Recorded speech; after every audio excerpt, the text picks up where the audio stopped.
जय हिंद, वंदे मातरम। आप सभी का स्वागत है आपके अपनी यूट्यूब चैनल गुरुकुल क्लासेस में। आज हम इस वीडियो में मानसिक अभिरुचि जो पोर्शन है रीजनिंग का यूपी पुलिस के सिलेबस में, उसका 3rd चैप्टर शुरू करने वाले हैं, जिसका नाम है जनहित। तो चलिए बिना देरी के शुरू करते हैं। अब तक मैंने आपको दंड प्रक्रिया संहिता बताई थी, जो अंग्रेज़ों के समय पर 1861 में उन्होंने नियम और कानून बनाए थे और उसमें टाइम टू टाइम उन्होंने संशोधन किए थे। और फिर हमने अपनी दंड प्रक्रिया संहिता बनाई, जिसमें हमने उन नियमों को थोड़े सा चेंजेस किया, संशोधन किया। लेकिन कुछ नियम ऐसे हैं अभी तक जिनमें अभी संशोधन नहीं हुआ है, जो अंग्रेजों के टाइम से ही चले आ रहे हैं। तो आगे इसमें क्या है चैप्टर में, भारत में ब्रिटिश सरकार ने अपनी हुकूमत की जड़ों को मजबूत करने के लिए तथा भारतीय भावनाओं का दमन करने के लिए पुलिस बल का गठन किया था। पुलिस बल अत्याचार, आतंक का पर्याय था।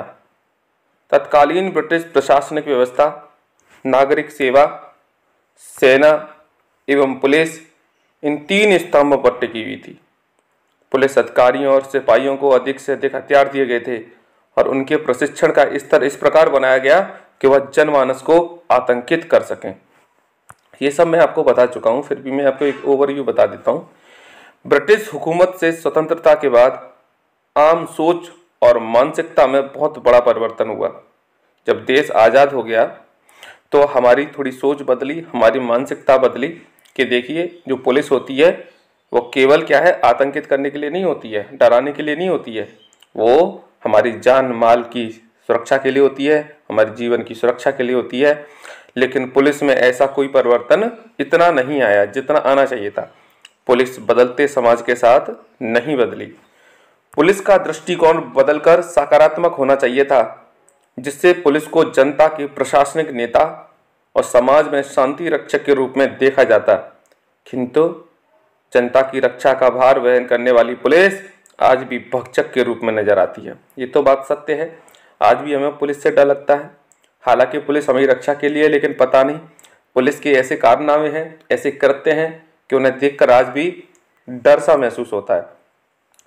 वास्तव में 1861 में बने पुलिस अधिनियम के मुताबिक देश के अधिकांश राज्यों की पुलिस आज भी कार्य कर रही है और आज़ाद भारत के इतने साल गुजरने के बाद भी व्यवस्था जस की तस बनी हुई है। ये मैं आपको बता चुका हूँ कि 1861 में जो दंड प्रक्रिया संहिता बनी थी, पुलिस की जो व्यवस्था शुरू की गई थी, उसके नियम जो थे, जो अंग्रेजों ने बनाए थे, वो आज भी कई राज्यों में ऐसे कैसे लागू हैं, उनमें कोई चेंजेस नहीं हुआ है। पुलिस का खौफनाक रवैया भी यथावत बना हुआ है। ये तो आप जानते ही होंगे, डेली देखते भी होंगे समाचारों में अपने आसपास। भारत विश्व के सबसे बड़े एवं महत्वपूर्ण लोकतांत्रिक राष्ट्र के रूप में पहचाना जाता है। यही वजह है कि भारत की लोकतांत्रिक व्यवस्था को विश्व भर में सभी लोकतांत्रिक व्यवस्थाओं के लिए आदर्श माना जाता है। भारत एक लोकतांत्रिक देश है और यहाँ पर सरकार का संपूर्ण अधिकार भारतीय जनता में निहित है। ये कहने चाहते हैं कि इतना बड़ा देश है तो अराजकता, अशांति ये तो फैलेगी, इसके लिए पुलिस व्यवस्था मजबूत होनी चाहिए, ठीक है। लेकिन इतना बड़ा लोकतांत्रिक देश विश्व में होने के बाद भी पुलिस का रवैया ठीक नहीं है। भारत में सरकार की स्थापना जनता के द्वारा, जनता के लिए, जनप्रतिनिधियों द्वारा जनहितों की रक्षा के लिए की जाती है। भारतीय संविधान का जब निर्माण किया जा रहा था, उस समय भारतीय संविधान की उद्देशिका में यह स्पष्ट रूप से कहा गया है कि भारत के लोगों को न्याय प्रदान किया जाएगा और यह न्याय सामाजिक, आर्थिक और राजनीतिक होगा। अब यहाँ से आपको एक प्रश्न बन सकता है कि बताइए, भारतीय संविधान की उद्देशिका में कितने प्रकार के न्याय की बात की गई है? तो आपको आंसर देना है 3 प्रकार के न्याय, एक सामाजिक, एक आर्थिक और एक राजनीतिक न्याय। वेरी इंपॉर्टेंट क्वेश्चन यहाँ से हो सकता है ये। आगे बढ़ें। सामाजिक न्याय कल्याणकारी राज्य का मूल आधार है और यह अप्राकृतिक आधार पर भेदभाव की निषिद्ध करता है।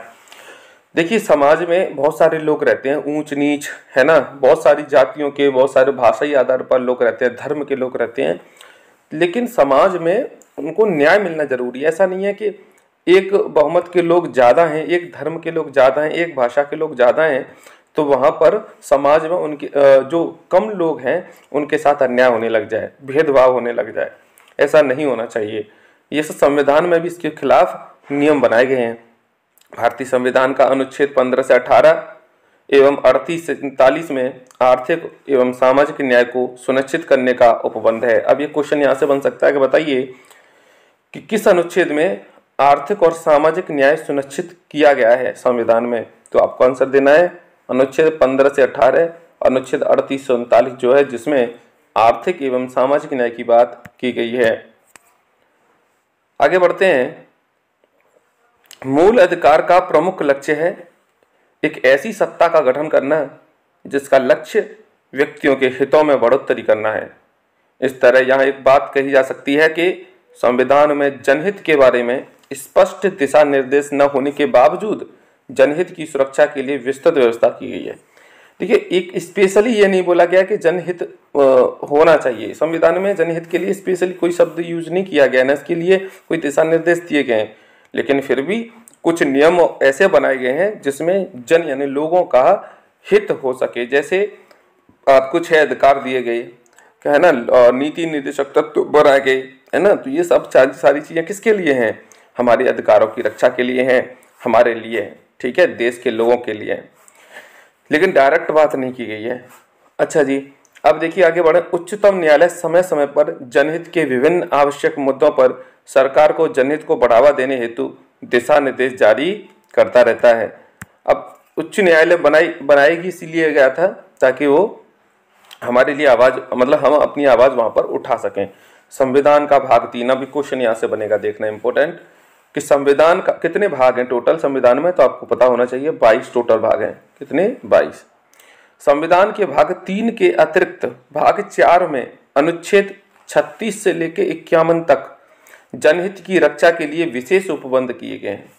अब आपको पता ही होगा कि भाग 3 में जो दे रखा है वो क्या दे रखा है, तो भाग 3 में तो हमें अधिकार दे रखे हैं, और ये अधिकार कितने प्रकार के हैं, तो 6 प्रकार के अधिकार हैं, और ये हमने किस देश के संविधान से लिए हैं, तो रूस के संविधान से लिए हैं। बात कर लेते हैं नीति निर्देशक तत्व। तो भाग 4A में नीति निर्देशक तत्व हैं, और ये जो है ये किससे लिए गए हैं, तो ये आयरलैंड के संविधान से लिए गए हैं।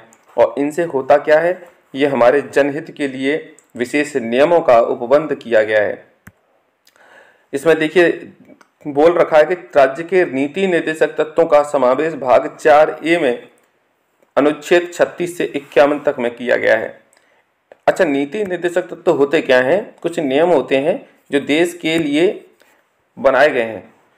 जैसे आपको राष्ट्रगान जब भी होगा तो आपको खड़ा होना चाहिए। ये सब जो नियम है कि नालियों की गांव में सफाई होनी चाहिए, दवाई टाइम टू टाइम उपलब्ध होनी चाहिए, किसके कर्तव्य हैं? नगर पालिका, नगर निगम, इनके कर्तव्य हैं।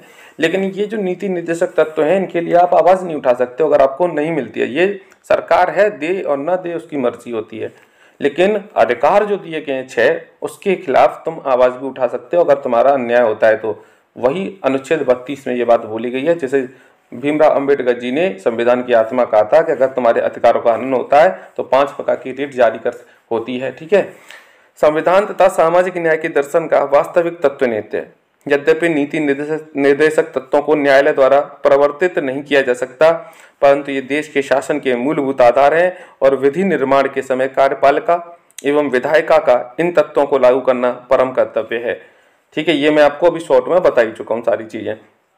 संविधान द्वारा राज्य के नीति निर्देशक तत्वों में इस बात को स्पष्ट प्रावधान है कि राज्य ऐसी सामाजिक व्यवस्था करे जिससे सामाजिक, आर्थिक और राजनीतिक न्याय परिलक्षित हो। देखिए, नीति निर्देशक तत्व में देश के हित के बारे में, लोगों के हित के बारे में सोचा गया है। उसमें बहुत सारे नियम ऐसे बनाए गए हैं कि राज्य को उनका पालन करना चाहिए। हालांकि वो प्रतिबद्ध नहीं है कि वो करे ही करे, ऐसे काम हो भी सकता है कि वो करे ना करें, इसके उनके तुम सरकार के खिलाफ आवाज नहीं उठा सकते हो, है ना। लेकिन उसमें आपके जनहित के बारे में ही वो नियम बनाए गए हैं। जैसे इसमें समाज के बारे में, आर्थिक, राजनीतिक, ये सब न्याय के बारे में बात बोली गई है। अब यहाँ से देखिए एक अनुच्छेद आता है, अनुच्छेद 42 और 43। पूछ सकता है कि बताइए अनुच्छेद 42 में क्या है और 43 में क्या है। तो यहाँ पर देखिए क्लियर बोला गया है कि, एक सेकेंड, राज्य है कार्य की न्याय संगत और मनोवंचित दशाएं, निर्वाह, मजदूरी, विशिष्ट जीवन स्तर एवं सामाजिक सांस्कृतिक अवसर जनता को प्राप्त करने का प्रयास करेगा। ये जो अनुच्छेद 42 और 43 है, इसमें ये सारी बातें बोली गई हैं कि क्या कि एक तो जीने के लिए आपको मजदूरी, विशिष्ट जीवन स्तर, एक नॉर्मल, एक वैल्यू, एक क्वालिटी ऑफ जो लाइफ होती है, तुम कैसे जी रहे हो वो, सामाजिक और सांस्कृतिक अवसर आपको मिलने चाहिए, अपने त्योहार बनाने का हक, ठीक है, अब शादी विवाह का हक, जितना भी तुम्हारी सांस्कृतिक कल्चर है हर एक धर्म का वो प्राप्त होना चाहिए जनता को। कम से कम जीने लायक तो मजदूरी मिल जाए, न्याय तो मिल जाए, पीड़ित वंचित शोषित लोगों का समाज में अन्याय तो ना हो, ठीक है। तो ये सारी चीज़ें 42 और 43 में बोली गई हैं। अनुच्छेद 39 में कहा गया है, 39 में कहा गया है कि राज्य अपनी नीतियों का इस प्रकार संचालन करेगा जिससे स्पष्ट रूप से समुदाय के भौतिक संसाधन का स्वामित्व और नियंत्रण इस प्रकार वर्गीकृत हो जो जनहित का सर्वोत्तम साधन हो। मतलब 39 में ये बात बोली गई है कि हमारे देश में जो भी साधन है उनका इस प्रकार से वितरण और नियंत्रित होना चाहिए, स्वामित्व होना चाहिए कि सभी को उसका हक मिले। ऐसा नहीं कि केवल एक समुदाय को उसका हक मिले, सबको बराबर बराबर जनता के हित में वो उसका हिस्सा मिल सके, किसका, जो साधन है उनका। अनुच्छेद 39 में आपको मैंने बता दिया, 39 भी आपसे पूछ सकता है, नोट कर लेना इन चीज़ों को। अनुच्छेद 41 किससे संबंधित है तो आपको बता दें कि अनुच्छेद 41 बेरोजगारी, वृद्धावस्था, बीमारी, अनहर अभाव की दशाओं में लोक सहायता पाने का अधिकार वर्णित करता है। ये भी बहुत महत्वपूर्ण अनुच्छेद है, इसे भी नोट करना आप, ठीक है। अब आप बात करते हैं कि पुलिस क्या करती है। इन परिप्रेक्ष्य में पुलिस कर्मियों द्वारा समाज के कमजोर वर्ग जैसे महिला, बच्चे, नागरिकों की कठिनाइयों के संदर्भ में मानवीय दृष्टिकोण से मदद पहुंचाकर सराहनीय एवं उत्कृष्ट कार्य किया जाता है। अब किया जाता है नहीं किया जाता ये तो भगवान ही जाने, लेकिन मुझे तो नहीं लगता कि ऐसा कुछ होता भी है। जनहित केवल सामाजिक बहस का एकमात्र मुद्दा नहीं है, इसका संबंध मानवीय हितों से भी है। जनहित का मतलब क्या है? जनहित के संरक्षण के लिए कभी कभी कानून और विधि व्यवस्था का भी प्रयोग किया जा सकता है। ऐसी परिस्थितियों में पुलिस बल को अधिक सचेत एवं संवेदनशील बनना पड़ता है। पुलिस के बारे में ये सब चीज़ें बताई गई हैं। पुलिस का कर्तव्य एक्चुअली क्या होता है ये मैं आपको ऑलरेडी बता चुका हूँ। अब पहले प्रश्न पे आते हैं। देखिए इसमें मल्टीपल टाइप क्वेश्चन है, ज़्यादा कुछ है नहीं चैप्टर में, थ्योरी का पोर्शन कंप्लीट हो चुका है। मोटा मोटा जो भी था वो मैंने आपको पढ़ के बता दिया। जो भी अनुच्छेद इंपोर्टेंट थे वो मैंने आपको बता दिए। समता का अधिकार आपको याद रखना है 14 से 18, ठीक है, जिसमें अपृश्यता का नियम पूछ सकता है, अपृश्यता का अनुच्छेद पूछ सकता है, अनुच्छेद 17 होता है, उपाधियों का अंत पूछ सकता है 18 होता है, समता का अधिकार जो दे रखा है वो 14 से 18 दे रखा है। 19 में क्या दे रखा है तो स्वतंत्रता के अधिकार दे रखे हैं, 6 प्रकार के अधिकार आपके पास हैं, ठीक है। शिक्षा का अधिकार 21A में है। धर्म की स्वतंत्रता की बात करें 25 से 28 है, ठीक है। बाल मजदूरी की बात करें 24, ठीक है। तो ये सारे अनुच्छेद हैं जो मोटे मोटे आपको 51 तक तो याद होने चाहिए। कंटेस्ट कोई भी अनुच्छेद यहाँ से आ सकता है, बहुत इंपॉर्टेंट है, मैं कह रहा हूँ आएगा 101%।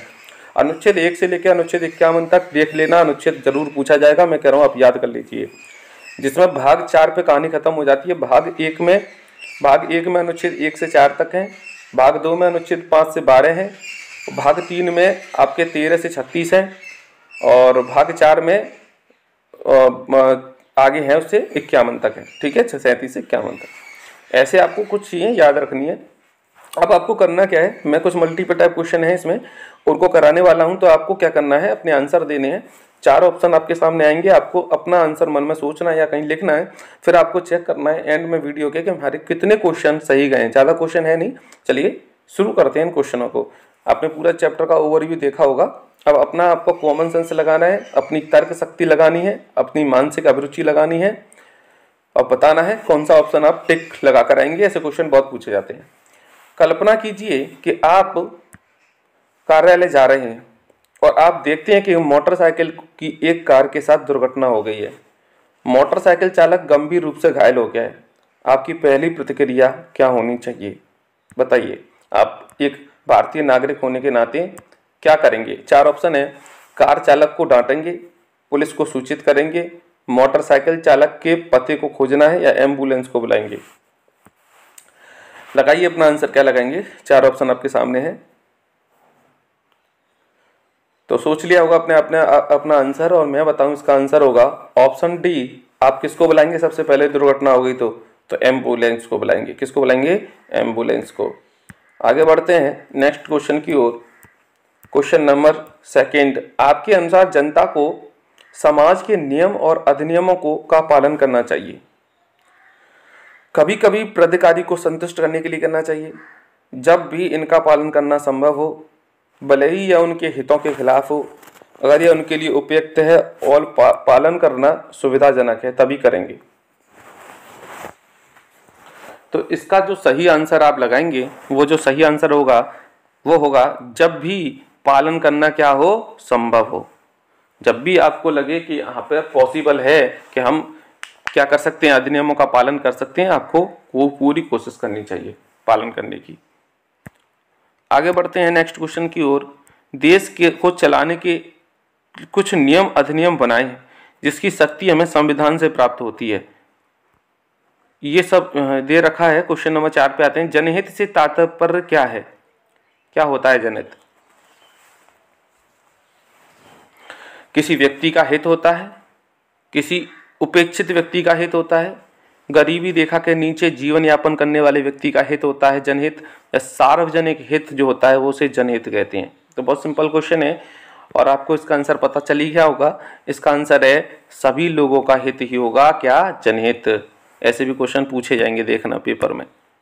आगे बढ़ते हैं। जो सही आंसर होगा वो होगा ऑप्शन बी, सामाजिक समानता एवं सामाजिक न्याय की स्थापना करना ही जनहित का मुख्य उद्देश्य होना चाहिए। ठीक है, आगे बढ़ते हैं नेक्स्ट क्वेश्चन की ओर। Question number 6वां। वर्तमान लोकतंत्र का बुनियादी मूल मंत्र क्या है? वर्तमान लोकतंत्र का बुनियादी मूल मंत्र क्या है? बताइए अपना आंसर जल्दी से। तो वर्तमान लोकतंत्र का जो बुनियादी मूल मंत्र है वो है ऑप्शन ए, क्या, जनहित। क्या है? जनहित। ठीक है, आगे बढ़ते हैं नेक्स्ट क्वेश्चन की ओर। जनहित की अवधारणा को स्पष्ट एवं सर्वमान्य बनाने हेतु क्या आवश्यक है? जनहित है उसको स्पष्ट और सभी लोगों से माने, इसको लिए आपको क्या आवश्यकता है? इसकी व्यक्तिगत हित को प्रमुखता दी जाए, केवल एक लोग यानी एक व्यक्ति को इसकी हित की प्रमुखता दी जाए, या सभी को हित की प्रमुखता दी जाए? व्यक्तिगत एवं सामाजिक हितों की में सामंजस्य स्थापित किया जाए, या उपरोक्त में से कोई नहीं?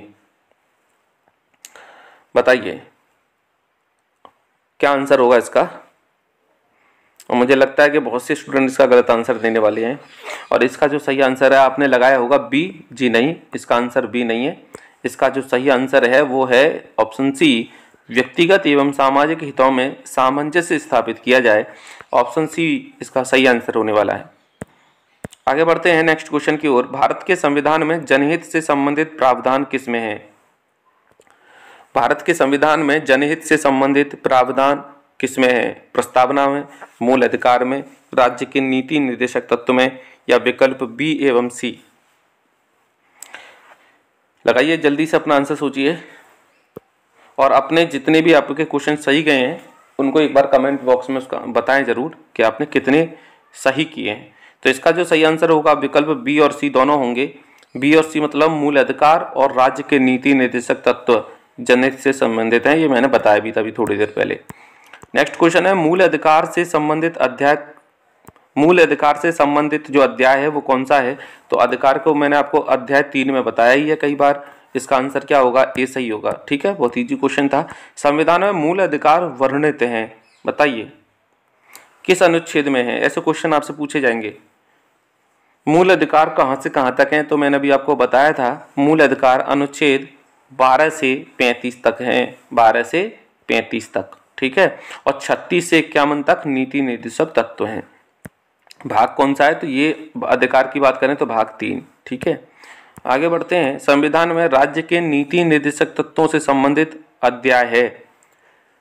नीति निर्देशक तत्वों से संबंधित अध्याय कौन सा है? बहुत इजी है। तो अधिकारों की बात अध्याय 3 में की गई है, नीति निर्देशक तत्वों की बात अध्याय 4 में की गई है, और हमने ये आयरलैंड के संविधान से लिए हैं नीति निर्देशक तत्व जो है। क्वेश्चन नंबर 14 पे आते हैं। राज्य अपनी नीतियों का संचालन इस प्रकार करेगा जिसे स्पष्ट रूप से समुदाय के भौतिक संसाधनों का स्वामित्व और नियंत्रण इस प्रकार वर्गीकृत हो जो जनहित का सर्वोत्तम हो। यह उपबंध किस अनुच्छेद में किया गया है? बताइए अपना आंसर। ये मैंने अभी पढ़ाया था थोड़ी देर पहले कि संसाधनों का ऐसा प्रयोग हो कि सभी को इसका समान लाभ मिले। तो अनुच्छेद 38, अनुच्छेद 39, अनुच्छेद 40 या अनुच्छेद 41? बताइए अपना आंसर क्या होगा इसमें। तो इसका जो सही आंसर होगा 14 का वो होगा अनुच्छेद 39। कौन सा? अनुच्छेद 39, 39। चलिए आगे बढ़ते हैं। राज्य, ज्यादा क्वेश्चन नहीं है, टोटल 17-18 क्वेश्चन है। राज्य जनहित के लिए ऐसी सामाजिक व्यवस्था को जिससे सामाजिक, आर्थिक और राजनीतिक न्याय परिलक्षित हो यह उपबंध किया गया है। बताइए किस अनुच्छेद में यह उपबंध किया गया है? जिसमें सामाजिक, आर्थिक और राजनीतिक न्याय परिलक्षित हो। अनुच्छेद 38, अनुच्छेद 40, अनुच्छेद 42 या अनुच्छेद 44? तो क्वेश्चन नंबर 15 का जो सही आंसर होगा वो होगा अनुच्छेद 38। अनुच्छेद 38 में से न्याय की बात की गई है, विकल्प ए इसका सही आंसर होगा। आगे बढ़ें। पुलिस जनहित में अपना योगदान देती है। पुलिस जनहित में अपना योगदान देती है लोगों को डरा धमकाकर, आम जन को सुरक्षा प्रदान कर, आम जन को अपना हितार्थ दंड देकर या उपरोक्त में से कोई नहीं? बताइए आपका आंसर क्या होगा। तो पुलिस अपना योगदान कैसे देती है जनहित में? तो इसका आंसर सही होगा, वो होगा ऑप्शन बी, आम जन को सुरक्षा प्रदान करके। आम जन को सुरक्षा प्रदान करके। जनहित के लिए आवश्यक है कि पुलिस बल कैसा हो? संवेदनशील एवं व्यवहार कुशल बने, आधुनिक संवेदनशील एवं व्यवहार कुशल बने, समाज को भयभीत करने वाला बने या उपरोक्त में से कोई नहीं? 17 का आंसर बताइए क्या होगा। तो आपने सोच लिया अपना आंसर। वीडियो को रोककर भी आप अपना आंसर लगा सकते हैं, लेकिन इतने भी हार्ड क्वेश्चन नहीं है, आप इनको कर सकते हैं। इसका जो सही आंसर होगा वो होगा विकल्प बी, आधुनिक संवेदनशील एवं व्यवहार कुशल बने। ठीक है, विकल्प बी इसका सही आंसर होगा। और आज का लास्ट क्वेश्चन है, जनहित को प्रभावी बनाने की, एक सेकेंड, ये पीछे का इसमें आज आ गया है, एक बार देख लेते हैं। पहला क्वेश्चन है कि आप देखते हैं कि एक युवा व्यक्ति एक वरिष्ठ नागरिक को अपशब्द कह रहा है। जब आप उसे प्रश्न करते हैं तो वह कहता है कि वह जो भी कहना चाहता है कहने की स्वतंत्रता उसके पास है। वरिष्ठ नागरिक पुलिस से शिकायत करना चाहता है। स्थिति को सौहार्दपूर्ण हल करने के लिए आप किन तरीकों को अपनाएंगे? बहुत इंपॉर्टेंट क्वेश्चन है, ऐसे क्वेश्चन बहुत पूछे जाते हैं पेपर में। बताइए आप क्या करेंगे अगर आप पुलिस में हैं तो? घटना को देखने वाले लोगों से सहायता मांगेंगे, वरिष्ठ नागरिक को अच्छा व्यवहार करने की सलाह देंगे, पुलिस लड़के को थप्पड़ मारे, युवा लड़के को थप्पड़ मारेंगे और उससे माफ़ी मांगने के लिए कहेंगे, दोनों पक्षों को शांति बनाए रखने के लिए कहेंगे? बताइए आप उस समय क्या करेंगे? अब मुझे पता है कि आप क्या करेंगे, लेकिन ऑप्शन के हिसाब से बताना है। तो इसका जो सही आंसर होगा, यूपीएससी 2018 में पूछा गया क्वेश्चन है, दोनों पक्षों को शांति बनाए रखने के लिए कहेंगे। विकल्प डी इसका सही आंसर होगा। ठीक है, आगे भी है। जनहित के लिए आवश्यक है कि पुलिस बल कैसी हो, ये मैं बता चुका हूं। जनहित को प्रभारी बनाने के लिए क्या आवश्यक है? तो ये मैंने क्वेश्चन करा दिया, नहीं कराया। तो ये क्वेश्चन 18 में का आंसर दीजिए। चलिए लास्ट क्वेश्चन है वैसे भी। जनहित को और ज्यादा प्रभावी बनाने के लिए क्या चीज की आवश्यकता है? बताइए अपना आंसर। आधुनिक एवं संवेदनशील पुलिस व्यवस्था, आधुनिक एवं संवेदनहीन पुलिस व्यवस्था, आधुनिक संवेदनशील एवं अपराधियों के प्रति कठोर पुलिस व्यवस्था, वो कठोर पुलिस व्यवस्था या उपरोक्त में से कोई नहीं? तो बताइए इसका आंसर क्या है। तो 18 में का जो आंसर होगा वो होगा ऑप्शन आपका सी, आधुनिक संवेदनशील एवं अपराधियों के प्रति कठोर पुलिस व्यवस्था।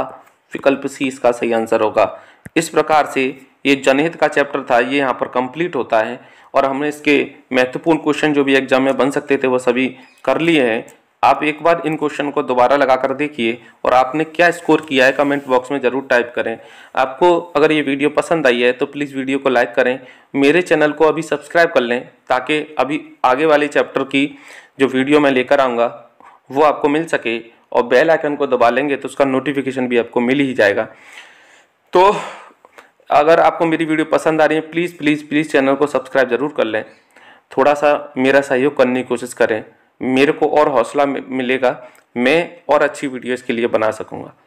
तो यहीं विराम देते हैं इस वीडियो को और मिलते हैं नेक्स्ट वीडियो में।